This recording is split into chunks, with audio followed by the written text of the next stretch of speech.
Coming over from the weight room. So please.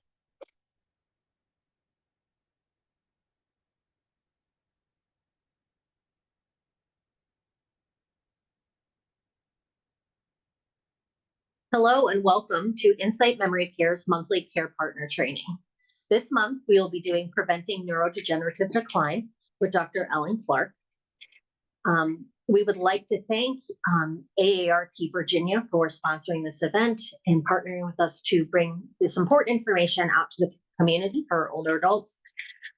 Dr. Ellen Clarke, with her PhD in human factors from the George Mason University, founded Brain Evolve to translate her groundbreaking research into practical cognitive enhancement tools. Her work, initially focused on the effectiveness of cognitive training games, has been pivotal in shaping brain charge.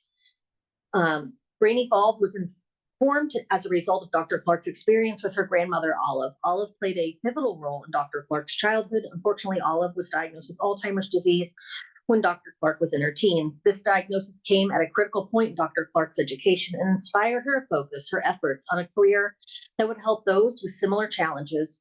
On one PhD and years of industry experience later, Dr. Clarke started Brain Evolve in pursuit of cognitive enhancement. So we are recording this. You will be able to watch it later. Feel free to put any questions you have in the chat, in the Q&A, and we will ask them at the end to Dr. Ellen Clarke. But thank you for being here. And I will go ahead and stop sharing. Well, actually, let me tell you our mission first. I'm jumping too fast on this. We provide specialized care, support, and education for individuals in all stages of memory and cognitive impairment, their partners, and our community. A vision, a community where those living with memory or cognitive impairment and their care partners can achieve the highest quality of life. We're a leader of Dementia Care in Northern Virginia. We've been here, it'll be 41 years this year. We care with specialized adult day programs for people in all stages of their journey. We connect by building relationships and supporting care partners on their journey, and creativity with dementia experts sharing their knowledge and resources, because every journey is unique. So without further ado, I'd like to have Dr. Ellen Clarke get on. So I'm going to stop sharing so she can share her screen. Welcome and thank you for being here. Thank you so much for having me. I made sure I could do the technical part. Here we go. Good. Everyone can see it, yeah? Yeah. Okay, perfect. So thank you all so much for joining us today to learn a little bit about. So online, we are seeing your next slide, the presenter piece. Oh, you're seeing like my whole setup? Yeah. Not just this. Correct.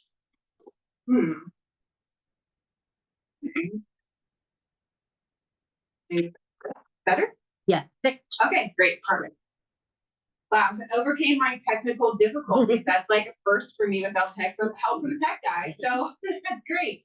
So thank you guys so much for joining us today. We're going to talk a little bit about brain health and fitness. And we've known kind of for a long time that in order to keep up with our physical body, we need to kind of maintain and train.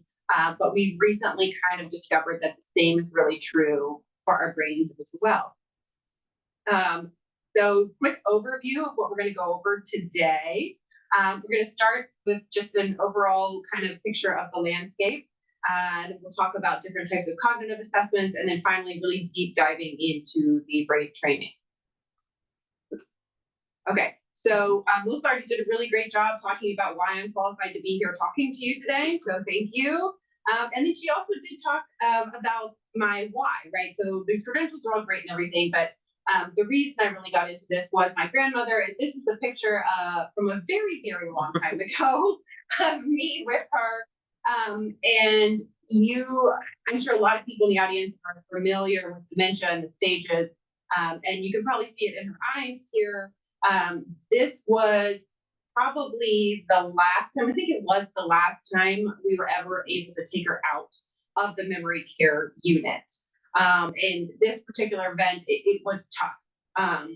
And so, like Melissa said, she had a really pivotal role. She was like a second mother to me, spent most weekends at my house. And so in my early teens, when she was diagnosed with Alzheimer's, I really got this full picture of what it was like for someone you really loved and cared about to go through this really, really awful journey. And it really just motivated me to want to do something to alleviate that in any way that I could. And I came to the realization that the best place to start was a proactive place.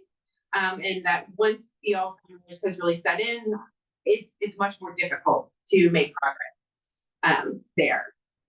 And kind of along those lines, what we found is that while most people, there's a growing trend in people wanting to age in place, so stay in their home for as long as possible, the age that most people are moving into assisted living. And so that's assisted, not independent, not memory care, but assisted living. The age range that starts at 75. And so that's really young. And so most people, I would like to be able to age in place much past 75. And so the question is, what can we kind of do to raise this number so that we're staying at home for as long as possible? And that's why we're going to be here talking about brain training. So has anybody ever heard of brain training before? Any experience with brain training? What have you heard about it?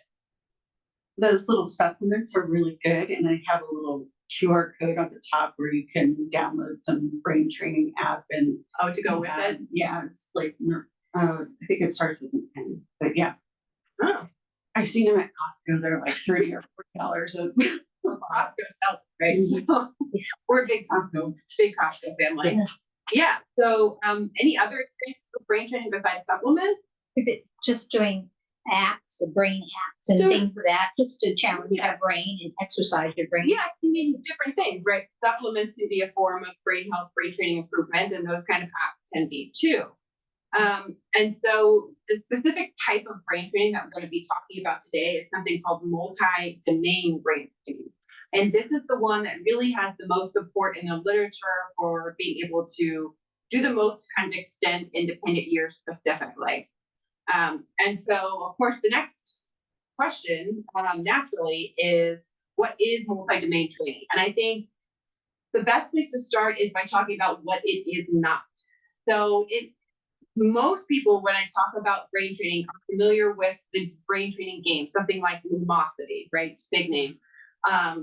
Lumosity represents a singular domain approach to brain training. And that means while they do have lots of different types of games, at the end of the day, they are all cognitive training games. They're all one type of intervention. A multi-domain training intervention is going to have, it might have cognitive training games as one arm of it, but it's also going to have a bunch of others. And they're going to be integrated into this kind of holistic approach to improving brain health.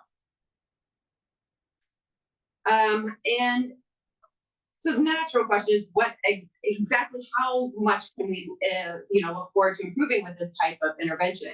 So this is a graph that I think really nicely illustrates what's going on here.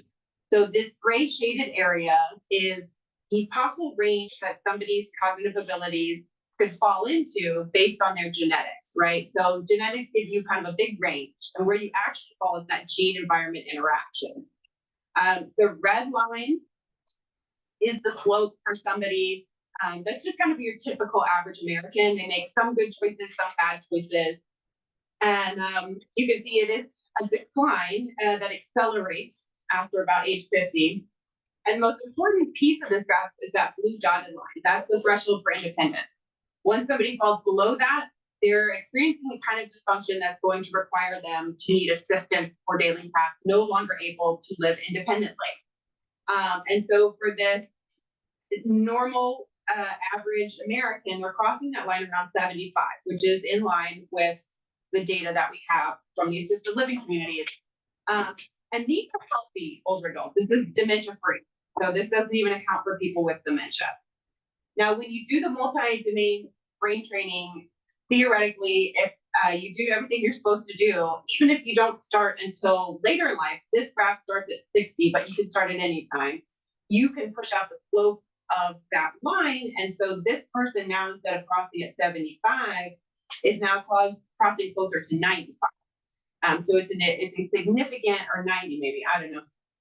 My spatial awareness not the best, but it's around 90 to 95. So this is a significant improvement. Now this is theoretical, and if you want to look at hard numbers, though, this is a graph from a seminal study on multi-domain training. It's called the Finnish finger study. So if you want to look up anything or any of the research from this presentation, this is the thing to look up, the Finnish finger study. The Alzheimer's Association has an entire initiative around this Finnish finger study and encouraging more research and more programs like it, because the results are so impressive. And so what they did is they took about 1,000 older adults, and some of them got intervention, multi-domain intervention, and some of them did not. And after some time, they compared them. And what they found is that the group that got multi-domain training had huge improvement. 25% better than the group that did nothing in overall cognition, 83% better in executive function. And executive function touches everything you do in your life. It's making dinner, it's doing the clothes, it's everything. And then 150% improvement in speed of processing. And speed of processing, closest mapping to a real world task, is driving. And driving, again, is one of those kind of essential skills for maintaining your independence.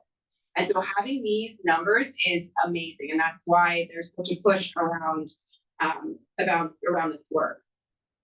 Now, these are all kind of healthy, normal age older adults, but there is also studies that have been done on those with Alzheimer's. So this is a study that took a group of individuals with Alzheimer's disease and divided them into 4 groups. One group, the blue group, got nothing. The red group got a medication only, and it was the best available medication at the time of the study, which was Aricept. The yellow group only got the multi-domain training, and the black group got the training and the medication. And you can see at the start, which is what we call baseline, so before anything started, the groups are all about the same. They're separated a little, but if you run the numbers, they're the same, statistically speaking. If you go out to a year, there's now separation. And again, if you run the numbers, the only significant difference is between doing nothing and the group that included the training. But even the group that did the best, the black up there, you should also notice that it's not reversing the course of the disease. Like, these people are not getting better. They're just declining more slowly than others. And this is also not to say that you should not take your medication. You absolutely should take your medication, but combining it with the cognitive training is really what's going to give you the best outlook. So how are we able to do this? How are we able to create such change without using pharmaceuticals or drugs?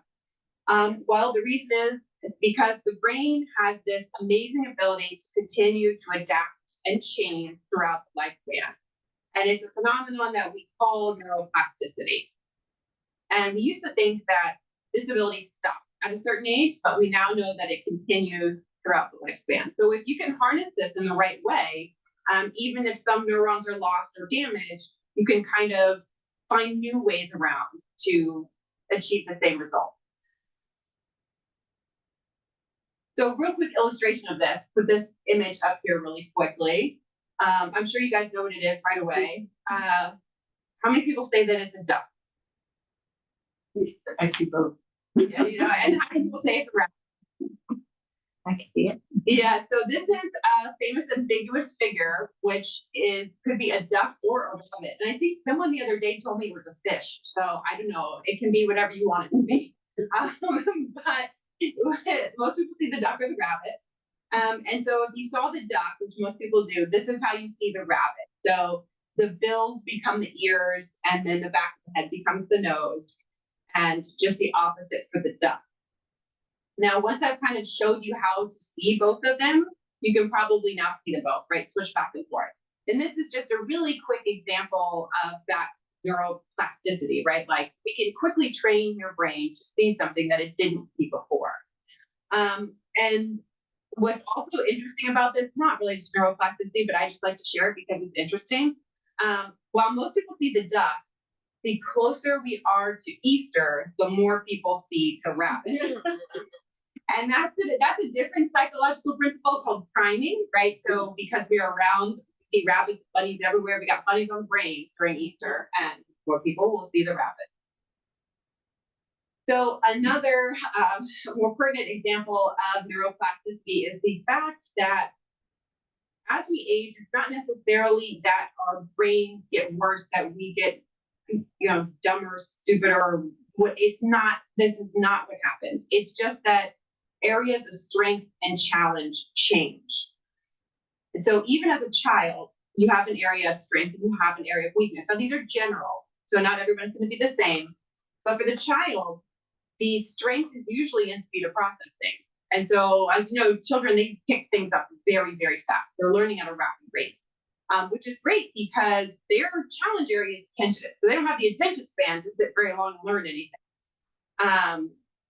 When we get to kind of an older adult, 55, 65 plus, what we're looking at is a strength in something we call crystallized intelligence, which is basically a fancy word for wisdom. So it's kind of the knowledge of the world around you and how to best interact with it. Now, executive function is a challenge area, and this is why we see older adults needing to eventually go into an assisted living or have help at home, even in non-disease aging. Executive function is a broad cognitive process, and it touches almost everything. So it's anything that involves strategy, planning, or multitasking. So think about planning a birthday party, or something as small as making dinner or doing the laundry, figuring out how much medication to take, all of these things, and when to take it, and with your schedule, and it touches everything. Now, what you are actually have a strength and challenge in could vary. There's room for individual difference in all of these things. So that's why whenever you're going to undertake any sort of training or improvement program for brain health, the first thing you want to do is figure out where you're starting from. And that's why the next thing we're going to talk about is different types of assessments. So first category is screenings and diagnostics. So these are tests that are given by a trained professional, and therefore you to understand whether or not you have a condition or how serious that condition is. Common examples of this are the mini mental state exam, or the MMSE. And this is one that can be given, it's usually given as part of your annual wellness check. If you have Medicare, it's included. No? They're supposed to. They're supposed to. You were finding out the neurologists are doing like 3 of the questions. Oh, okay. The So they're supposed to. So Yeah. now you know what they're supposed to be asking So you. tell them you to can do the tell right them. thing. Yeah, you can tell them I am not. So now that you're well informed, you can make sure you get what you are entitled to. And so this takes about 5 to 10 minutes. It's a quick screener for dementia. It's been around since 1975. It's very commonly used. However, it is best for somebody with more of a moderate to severe dementia. It's not quite as sensitive as the other one, which is the MOCA, the Montreal Cognitive Assessment. So this is a very similar test. Again, takes about 10 minutes to do, and it's best for your early stages. It's more recently created, 2005, but still, that's about 20 years that it's been out there. And so Insight does those monthly in multiple locations. So you can look on our calendar if you're interested in having that done. For those of you that are not local, who are out in the other areas, MOCA actually created a online version. And if you go on to Insight's website under memory screenings, the link is all the way at the bottom of the page, and you can do it virtually through an app. It is very different from what you're seeing on the screen here. I almost thought I was going to fail it because I give this other one all the time. So you have 2 options. If you're local, you can do it in person. If you're not local, you want to use that app. It's great too. What's the app called? It's at the bottom of our memory screening page. I don't remember the exact name, but it's through the MOCA Association, the program. So yes. And also, just because I'm putting examples doesn't mean that you should study them for your kids. And there's multiple versions of it too. Yeah, so even if you true. do study it, you may not get it right. That's true. That's true. Yeah, and if you really do have dementia, despite your best efforts, you probably still are not going to pass. So, another one that I just wanted to bring up, this is the last one, is called the BCAT, the Brief Cognitive Assessment Tool. This one takes a little bit longer. And it's mostly used for level of care determination in senior living communities. And it's less well studied, was only created in 2012, but it's another option that you may encounter when you're out. Now, if you are flagged on any of these screeners, they will most likely recommend that you get a neuropsych battery done. So this is a very intense process. It's about 3 to 6 hours. They do give you a break. It could be multiple sessions, but it's long. It's long, it's involved, but it will be very detailed. It's good for determining level of severity, what type of cognitive impairment you're doing. But it's a very, very thorough test, but yeah, very time consuming. And please know in this area, there is a wait Yeah. to get that done. So we have been advised by neurologists that, and this could be anywhere in the United States, asking your PCP for orders for MRI, blood work, MRIs, all those things before you get this, so that when you go in and get this done right after, you can sit with the neurologist and have results, rather having to then get orders to go do that stuff. Since you're already waiting, you might have to get the other things done too. Yeah. So Efficiency, multitasking. So you're not sitting around waiting, and you can get on the best path for you as fast as possible. All right, so next up are the lab-based tests. So you probably are not going to encounter these in the wild. These are really only done in academia or lab-based settings. They're to look at very, very specific areas of cognition. This is actually a screenshot of my dissertation one. Super boring and but very detailed. So if you really, really want to know, you can look at the academic research that's going on to learn more. And then there's program assessment. So program assessments are given as usually as part of a brain training program to figure out things like what your goals might be, comparisons to peers, relative strength and challenge areas and specific areas of cognition. They are usually somewhere around 20 to 30 minutes to complete. So they're a little bit more than a screener, but they're not diagnostic. So this is an illustration of somebody who went through our program assessment, and I wanted to show it to you because I want to illustrate the importance of understanding not just your overall cognitive ability, but the subcomponents that underlie it. So this is actually a husband and wife, and they came to us because they're both in their 90s, which was, I think they were the oldest we've had. They're like, no, we've had 101, but they're on the older end. And the wife had, or one of them, I guess, had a diagnosis of MCI. So they both came, they both hit the assessment, and they come to find out they both have basically the same overall score, right? So that seems weird, right? Why does the wife have this diagnosis and the husband doesn't, but their score is the same? Well, the answer lies in the underlying pattern. And so if you look, they are very different in their underlying makeup. So while the blue user 1 is, you can kind of ignore the wisdom one, that's kind of our control metric. But the rest of them, user 1 is pretty steady, pretty even. There's one area of challenge and focus. But user 2 is a little more all over the place, and really high highs and very low lows. And so these are very different profiles. So if these people were going to go and undertake a brain improvement program, they would need very vastly different programs. It's not just because they have the same overall score, they're not going to train the same. One needs one that focuses just on focus, and the other one needs, speed and strategy. So different underlying components are very important to understand when that's something you're interested in. So Say what MCI. Yeah. Mild cognitive impairment. Sorry. Yeah. From what? From what? yes, I taught them that last night. She was in my class. So I taught them that. If you get told you have MCI, I immediately want you to ask from what? Because MCI is not always related to Alzheimer's and That's dementias. true. It can be Yes. from low vitamin B6 or Yeah. lack of sleep or stress. And so you need to know that answer. That is true. I do not know She that learned- information. She learned well. Very good. Yes, I Yep. Get that. yeah, very good. Yes.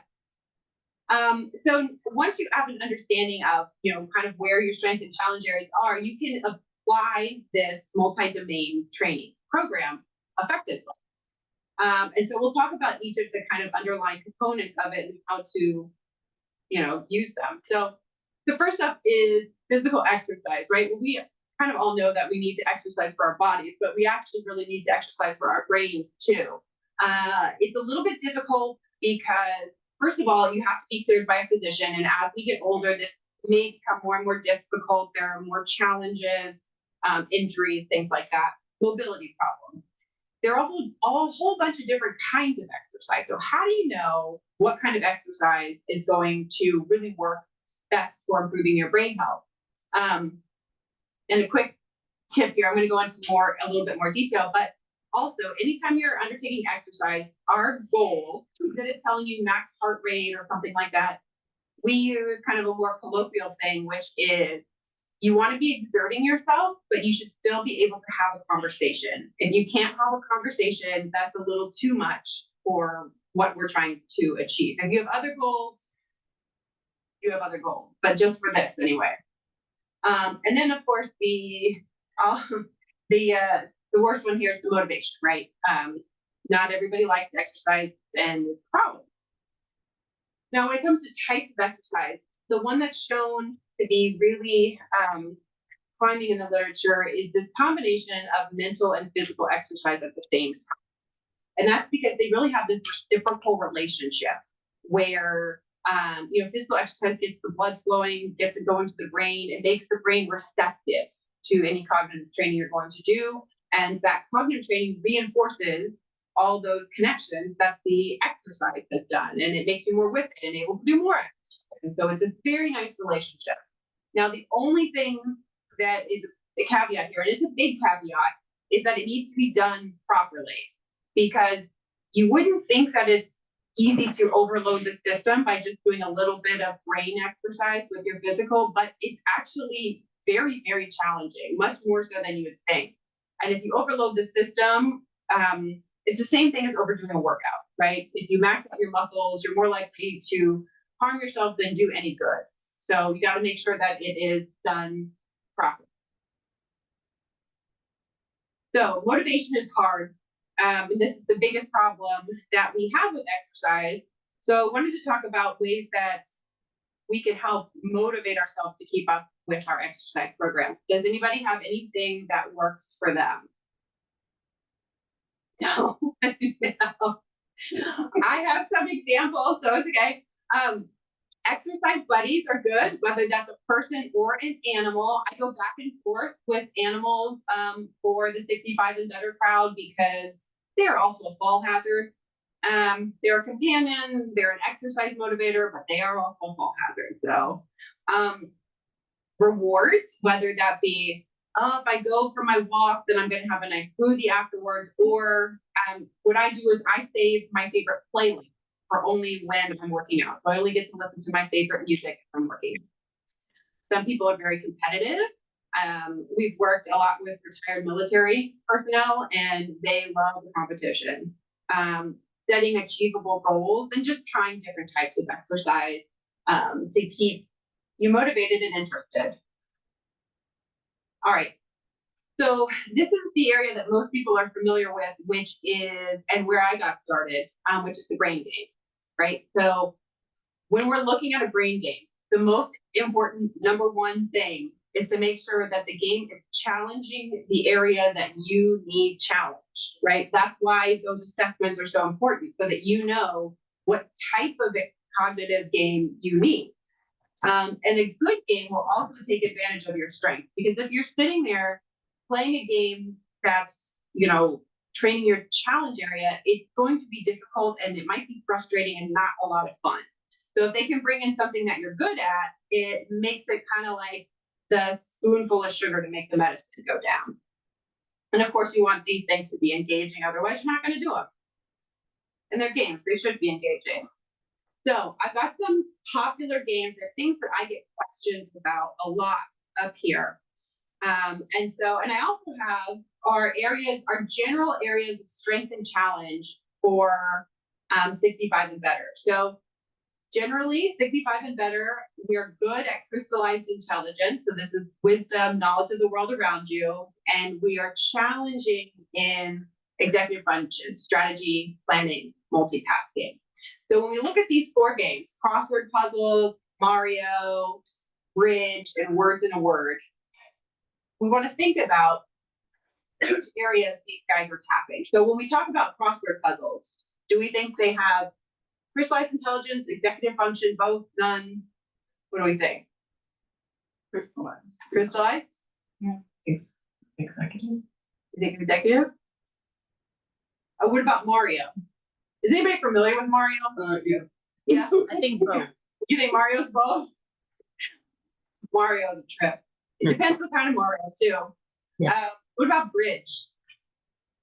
Crystallized intelligence. I'm thinking executive functioning, so the stride involved the bridge. I think that one's both as well. It's Yeah. complex. I don't know. What about words and word? This is one that I see a lot at a lot of senior living communities as kind of like the brain game of the day or something like this. And so they'll put a word up on the board, like this word is pedestrian. And you have to see how many different words you can make out of the letters that spell pedestrian. So what do you think? Crystallized, executive? Crystallized. All right. We did pretty good. We did pretty good. So here's the key. Crossword puzzles, high on crystallized intelligence. So a lot of older adults do these crossword puzzles and do them a lot. And that's because they're fun and relaxing, mostly. And that's because they tap into something that most older adults are good at. And so they are less than ideal as a brain training game for most older adults.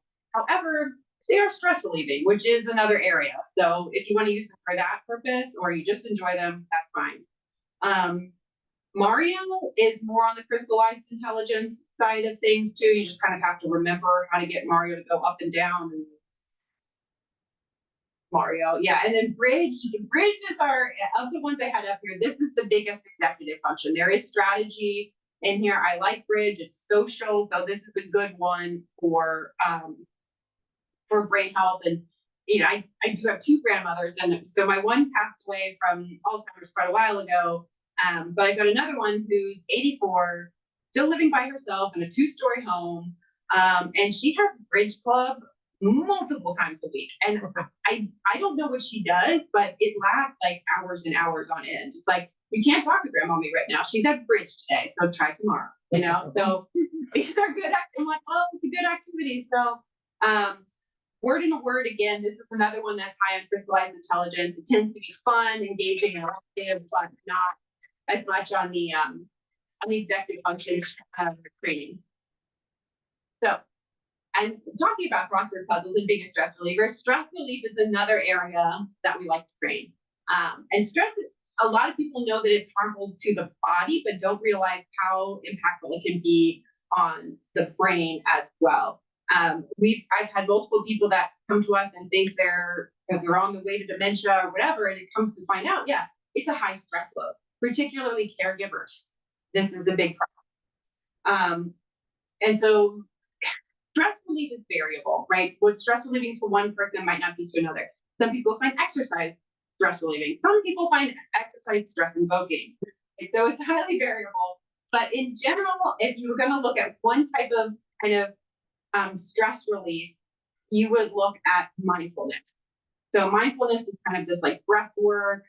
I think I have, but it's almost like a meditation, a body scan. And there are some that are directed specifically at, the 65 and better kind of crowd. So this is very, very useful. I use it all the time, daily, but also if you find yourself in a space where you know you get stressed out, like for me, I hate flying. So on takeoff and landing, I always have like a mindfulness thing playing if I can. Now I have 4 small kids, so that's less of a reality. Yeah. But the good news is they keep me occupied from my own anxiety. So there's that. Stressful in a different way. Now what's interesting about stress, and this is something I've had to learn, is that it doesn't always present typically. But you really need to recognize the signs of stress, because as soon as you see it coming on, then you can start immediately taking action versus getting yourself into a bad spot. So what are some ways that we could think of that indicate stress that might not be incredibly typical? Irritable behavior. Yes, moody, irritable, snappy, right? That mom getting, I can say this, mom getting ready for, hosting an event, right? All the kids and dad all hide away so they don't get snapped up, right? Anything else? People shut down. People shut down, withdraw. Yep, that's a big reaction. Or sleep. Or sleep. Yeah, it could be sleeping not enough or sleeping too much. Either way. Yeah, all good ones. So mood swings, isolating, sleeping and eating, overeating, not being able to eat, a lot of physical manifestation. So this can be stress headache is very common, right? But and a lot of people have stomach issues with stress. But it can be anything. Some people where you carry your stress. I've heard backache, knee pain. Another common one is chest pain. You should never dismiss chest pain as stress, but it can be, and it can mimic or can cause complications and all these sorts of things. And then, of course, what we talked about earlier with the brain health issues. And this is just a link to a e-mindfulness video if you're interested later. So stress relief is personal. So what are some ways that you all like to reduce stress so that we can give people ideas? Meditation. Meditation? Yeah, I've had a lot of that. Starting your day with a good meditation is always a good idea, starting and ending. Any other ways that you like to reduce stress? I'm a gardener, so it's Yeah, very people. it is. Gardening is great. You're outside, you're getting sun. Yeah. What do you garden? I just have flowers and then during the summer vegetables. Nice. There you go. Anybody else? I bake. Baking. I make cookies, and that my kids love them. I sell them to their friends and stuff. Whoa. They love it. And You don't like eating for baking? No, because by the time you get done, you get the smell in your mouth, and I just like I'm done. I cook them. I do the frosting, like have them. And the kids are like, yeah, Yeah. I'm done. Gold mine right there. Yeah. I've gotten into bread making. That's my new Oh, thing. yeah. I'm making a sourdough starter right now. My husband's like, you're a homestead wife or something. but it's actually very relaxing. You gotta knead the dough and all this stuff. So yeah, mindfulness, exercising for some people, going outside like gardening, a favorite hobby like the baking, being with people that you like or love, right? Just having a visit. You got it. The hot tub, the steam, the sauna. They're at a lot of the community centers. This whatever works for you. I have one son who gets a little worked up, and he takes what he calls a spa shower. So he picks his favorite candle and he lights, and then we've got the little candles that are in, like you just turn them on or whatever, sets it up and has a spa shower. My 7-year-old, yeah. So socialization is another piece that it used to be overlooked. People didn't understand how important socialization is for your cognitive health. But since the pandemic, people have become a lot more aware because we all saw what happened to ourselves and to the people around us when we went through that shutdown. And so at least preach less about it now. But what a good thing that kind of came out of the pandemic is that it made people a lot more open to taking advantage of technology, right? Jumping on that Zoom call or the FaceTime if you're not able to go in person. And this is also an area where people can help each other and encourage each other to get this done. So one of the most classic examples of socializing is going out to eat with other people. And during the pandemic, this was severely impacted, especially if you were living in a senior living community where they had to shut down the dining hall and everything. So, but what's also interesting is that research has shown that, and I think the citation is in the next slide, but it was done in 2019, published in 2019, which means the research was done well before the pandemic. But they found that socializing while eating has very specific impact on older adults. Do you have any thoughts about what these impacts might be? That they eat. That they eat. Mm-hmm. And it's kind of a community setting where you're with other people and exchanging ideas and such. So it kind of helps with the brain, I would think. Yeah. Yeah.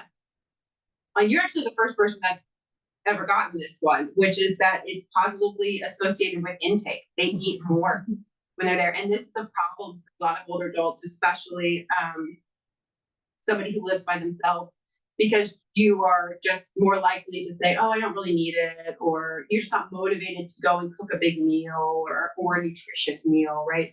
I can't tell you how many people I've talked to and found out that their daily diet consists of 5 cups of coffee and a hard-boiled egg. And they call it a day. Like, I know a lot of people do that in college, but we're not in college anymore. Like, we can't get away with that. Can't get away with that. So, yes, it's positively associated with intake and health, both brain health and physical health. And that's because, you're getting more nutrients, you're stimulating your brain by having those conversations, especially when your companions are friends or family, basically people you like and know, easy to communicate with. I think that falls in with the mission of Meals on Wheels too, Mhm. bringing that peace and with someone sitting there with you, you live alone and eating. Yeah, And someone else had put a comment, it probably makes better food choices when eating socially as well. that's true. Yeah, you won't just open a bag of chips and say, oh, that's dinner. Yeah. My husband has also, and when he doesn't want to eat, I go, well, we move toward common plate, Oh, a common plate. So we'll sit down, we'll have one plate. you eat after it together. Yeah. Yeah. And so it's like, Yeah. it's partaking, and I notice that he will eat if it's a common plate, like when he won't. Oh, that's very interesting. I know there's a trend going around in like the family communities, also with younger kids. They just put the whole meal on the table. It's not even in serving dishes. It's just like they dump spaghetti on the table and say, "Have at it." But it has not happened at my house. It goes back to that Italian family dining concept. Right? Yeah. Yeah.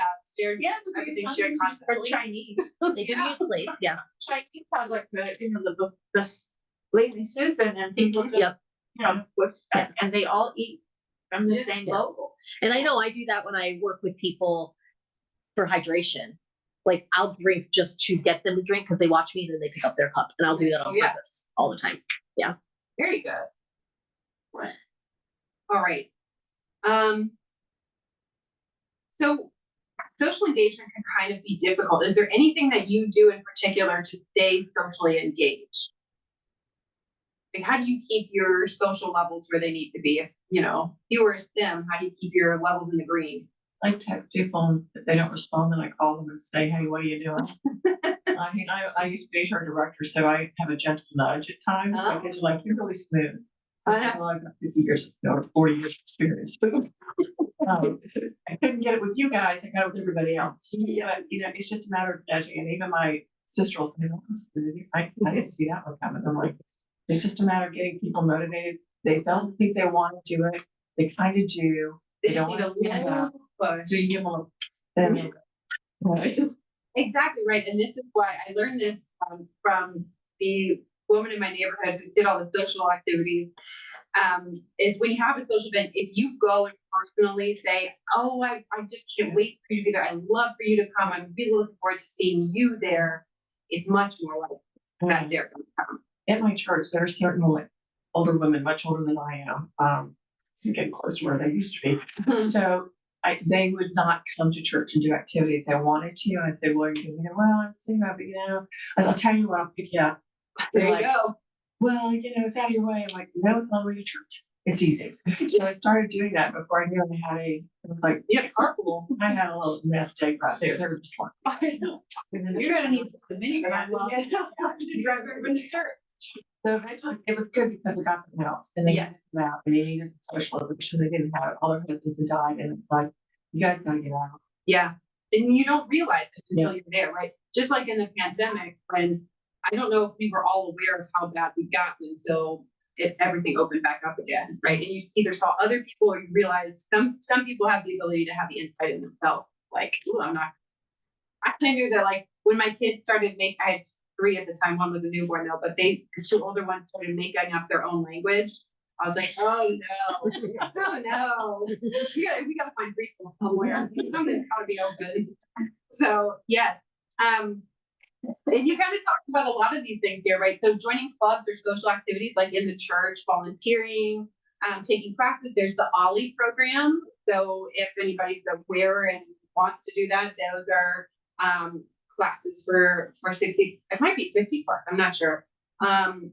Always phone calls, FaceTime, Zoom meetings, Snapchat, text games, find a way. There are ways to engage, right? You know, like in my family, we play fantasy football or March Madness, even though my mom knows nothing. She doesn't do it because she likes fantasy football or she likes, you know, basketball. She does it to be part of the social group. And then we can talk and we have this commonality, even though I have a sister who lives in San Diego, who lives here, like it keeps everybody engaged.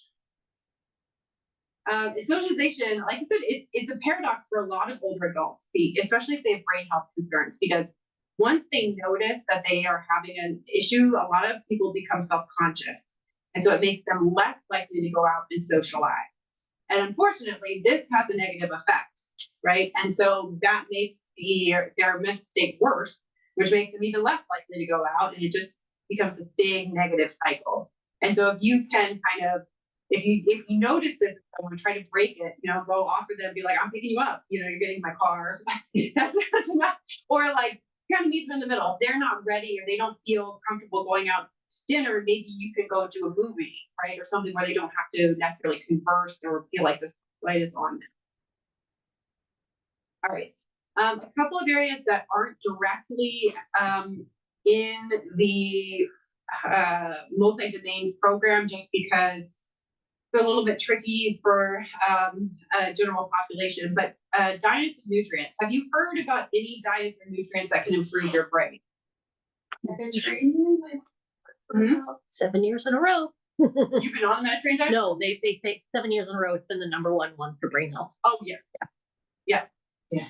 So basically, yeah, you guys are on. So I get a lot of people saying like this nutrient or that nutrient, and there's really, unfortunately, no single nutrient. It's not a single pill or vitamin that's going to help. It's this Mediterranean diet. And they have actually come up with another version of the Mediterranean diet that is specifically targeted at brain health. Because the Mediterranean diet is basically the way that people naturally eat, or a certain generation of people naturally ate in the Mediterranean region. And so they've kind of modified that to supercharge it towards brain health. And it's called the MIND diet. And it's a combination of the Mediterranean diet and hypertension diet. And it's supposed to be really great for brain health. It's fairly new.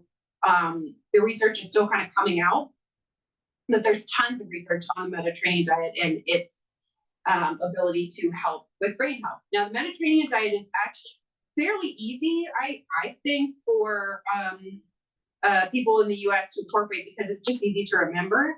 So in a typical American diet, we have our big portion, which is our meat, and then we have small sides of fruit or vegetables and like a grain or rice. But the Mediterranean diet is just reversed. So you have a big portion of fruit and vegetables, and then a tiny portion of meat. And it's usually going to be a lean meat like a fish and sometimes a chicken, not so much the red meat. What's great about this diet, though, is it does include red wine. So any diet with red wine can't be bad. And it's not pictured here. I think dark chocolate is part of it, too. But it's, you know, it's not the bottom. So not all the time, but, you know. Also, if you're not already drinking, I'm not encouraging you to start drinking. The other area is sleep. And the reason that everybody knows that sleep has a huge impact on your brain, right? If you don't sleep, you're not yourself. But the reason we don't include it is because a lot of times it needs a physician's involvement, right?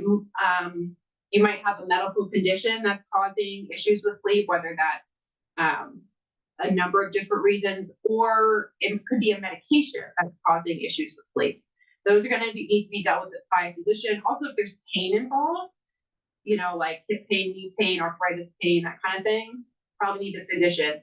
Multi-domain training, using the other kinds of things that are in it, like the physical exercise, the socialization, they can help with some of the other areas of multi-domain, which is getting enough physical activity, socializing, having sleep routines, stress levels, those kinds of things.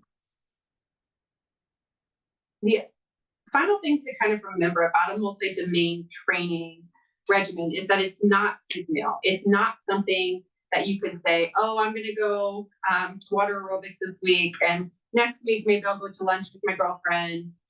It really needs to be a concentrated effort on doing all of the things you need to do consistently, and you should be tracking it to make sure that you're doing it, and that you're keeping up with what you need to do. And I know it sounds like a lot, but the results are just overwhelming in what it can do. This is a whole group that we had run through our program, and the same thing, that speed of processing, that driving metric up 114%, a huge improvement. And then just people in general, and like, as far as who can do this and who this is for what I would call a typical 72, a typical older adult. 72, she came to us because her daughter was concerned and thought she needed to move to a senior living community. They live very far apart. The daughter lived up here in Northern Virginia, and the mom lived in Georgia. And so she was reporting that, she's just she's living on her own, but she's kind of become reclusive and just not doing things anymore, having some issues. Came in, did some testing. She was a little bit lower than we'd like to see, especially for someone living on their own, really on their own. Did the training, huge improvements. And not only by our objective metrics, but her subjective too. She had kind of this less brain fog, and she was more confident in her everyday tasks. She picked up those happy hours with her girlfriend, not only going back to them, but she was hosting events at her pool and all these great things. And they were able to put a pause on the senior living community looking for her. But this also works for Alzheimer's. This is an early stage Alzheimer's. And you can tell by some of the low scores over there that we were really, really struggling. And while he had huge improvements, 100% improvement is still going from a 1 to a 2 out of a 10, right? This is not a miracle. He's not all of a sudden cured of Alzheimer's, but he's doing better. He was able to, and his improvements look different than hers, right? His improvements are he's more active in community. He's able to get out of the house, do some things, go to some groups, have conversations, feel confident at the dinner table. He was able to operate some technology on his own that he was really happy about, and just had a more positive outlook on the way things were going. And then also, this is our third type that we get, which is our overachiever. So these are people who there is no problem, but they want to get ahead of the curve. They want to be proactive, right? And so this is somebody, she was 79, and this is one of the highest scoring people I have seen. I have had my own parents run through this, and my father he's a numbers guy, a very smart guy. He's only 63, took it, and he didn't score as high as she did. So she is just amazing. And she was starting off there with those scores, then made some big improvements, even though she didn't have much improvement to make. But what was most amazing about her is not only that she was able to make improvement, but that during this 12-week period, she ended up needing a surgical procedure. And usually and she had diverticulitis. So she had two kind of major events during this 12-week procedure or program. And usually when you have an event like that, especially a surgery, you're going to see a downtick in someone's cognitive abilities because they're laid up, they're not doing anything, but she had our program. So instead of doing nothing, watching TV, feeling bad about herself, she had this, schedule of things that she did to keep her brain healthy and active, right? And so that's really what we want to encourage people to do. And even above that, she was so excited. She was able to try new things. She was like, she used Instacart for the first time, and she was feeling so good about herself for that. And she planned somebody's 80th birthday party. All the other ladies, she lived by herself too in a condo, and there was somebody turning 80, and all the other women were like, oh no, like that is too much. That is too much. She's like, I'll do it. So she's great. She loved playing events, so she's happy to get back at that, and just that her life was more joyful, able to find happier things. So these programs and this kind of dedication to brain health can have huge impact, whether you're typical for your age, above for your age, and dealing with the early stages of a diagnosis. And while it might seem like a lot, good news is that these people that I've talked about here, they spent on average about 11 minutes a day, 10.8 minutes a day. So it's really actually not that much of a time commitment. It's just a little bit and you get a big reward. So I hope that if you take home anything from my talk today, is that multi-domain brain training can really provide hope to a lot of people for a lot of reasons. All right, question. So where do you find the multi-domain brain training group or? Right. So, I mean, we offer one, and you're more than welcome to learn more about what we do. But otherwise, I don't really know of other people that do the multi-domain. You would have to be kind of tracking it on your own. And there are resources for that, including we have free resources. I think AARP has free resources. But if you want a dedicated group and program, unfortunately, this is the only one I know of, which is why I started the company to begin with, because nobody was doing it. I'm like, I'm an academic. I don't really want to start a company, but somebody's got to do it. So here we are. Other questions? If there's any questions online, please put them in the Q&A and I will read them to her. There was mentioned earlier, ARP is a great online class like Tai Chi that is challenging to your mind and body. They Yeah, offer. Tai Chi is great. Yep.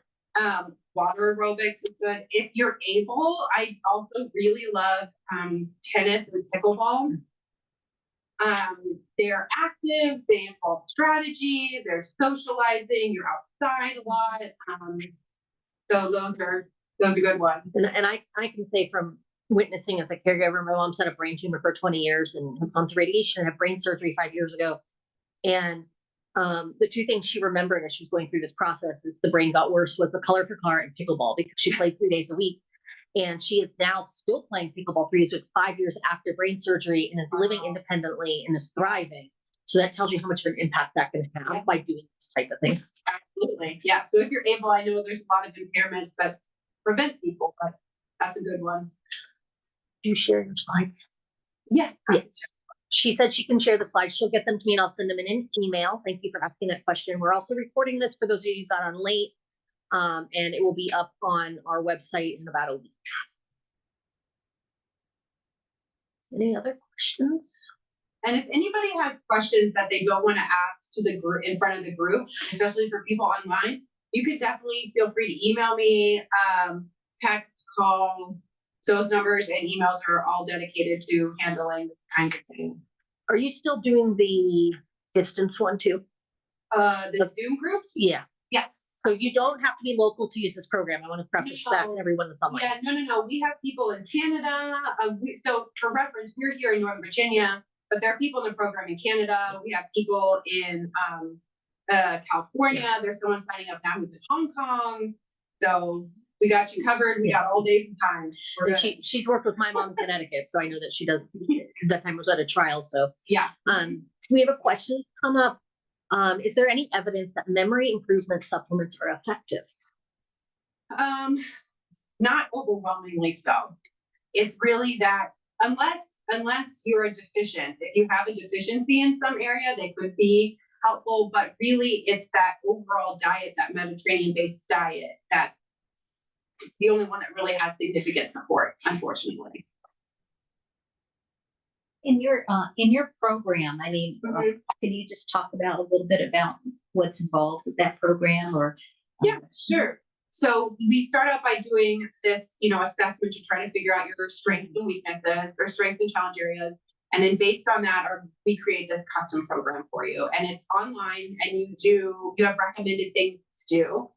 We also have an area where you can enter what you did for the day. So let's say, we say that you're supposed to do physical activity, but you're like, well, I already even played pickleball today. I don't want to do more. It counts for that and can just keep track of things for you that way too. Our biggest thing that people, we have, the games and stuff, but the other thing people enjoy most is we have a socio-educational group that meets over Zoom once a week. And it's about an hour. 30 minutes to an hour, and you learn a topic that's related to brain health and have a discussion about it. So it's led by one of our brain health coaches. It might be me, it might be somebody else.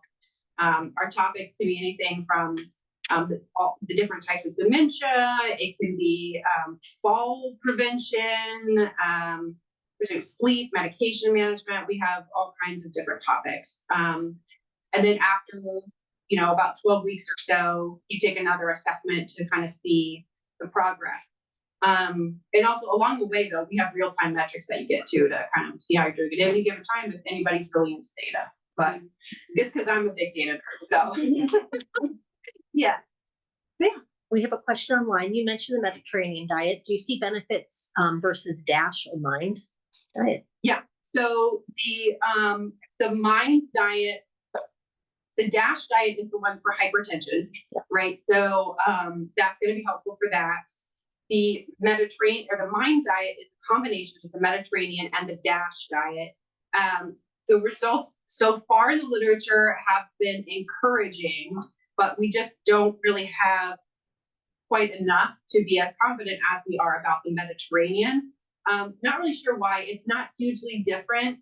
It's more emphasis on the Mediterranean diet just says you should eat a lot of fruits and vegetables, but the MIND diet says they should be leafy green. It's slight change. But yeah, so right now Mediterranean is still leading the way, but MIND could get there. It just needs time. So we've had a couple of questions online about Ellen's program and cost. If you can reach out to her about that privately in an email, she can talk to you about those pieces. Someone did ask if you're doing a series with AARP with this. If you need a connection, I would love to hook you up with someone if you want to do that. I would love to. I'm happy to do that. All right. Can you elaborate on the 12-week program and how it's managed? So it's managed. We have a team. It's all online. It's designed to be very, very intuitive. And so it's a no fuss interface. You just click a button. It tells you exactly what to do, takes you through it. And we also have a tech support team to help you with any technical issues. And you have access to brain health coaches. I'm one of them, but we have others who are either PhDs or PhD students to answer any kind of questions related to the subject matter or the assessment or things like that. Thank you. Yeah. All right. Don't think there are any other questions that I'm seeing. So I'm going to close up here. Let me just. So upcoming events at Insight. You can go to insightmcc.org/events. Next month, care partner discussion is addressing eating challenges with dementia care. And we actually have Lauren Schwabish, who's a speech therapist, who will be coming in to talk about that, because as we know, as the progression happens, eating can be very challenging and how to deal with it. So she'll be here. And the month after that, we actually have Chefs for Seniors coming, and they're talking about the nutrition piece to go on to what Ellen was talking about as well. So feel free to go on there and sign up for anything. For those of you who are not local, a lot of the stuff we do with Insight is online, so you can do this from a distance. Please feel free to reach out to me. My email and phone number are on here if you have any further questions about anything. But thank you again for coming and joining us. This will be recorded. It will be on our website under webinars. I'm going to send out a follow-up email probably tomorrow with a survey from AARP. And thank you again for sponsoring, along with the slides from Ellen as well. But thank you again for joining us, and we look forward to seeing you all next month. I'm going to make sure I have two things up on Q&A. Oh, we have one more question popped up. Yes, sure. Both B12 and magnesium deficiency have been shown in research to be crucial for brain health. Your thoughts? Yes. Yeah, there we go. Yeah, you should always make sure that, especially if you're having difficulties, that your doctor is running the proper blood work and panels to make sure you understand, like Melissa was saying earlier, if you have MCI, why, right? All right. Well, thank you, everyone, and we'll see you next month. Okay, thank you. Thank you for that. Yeah.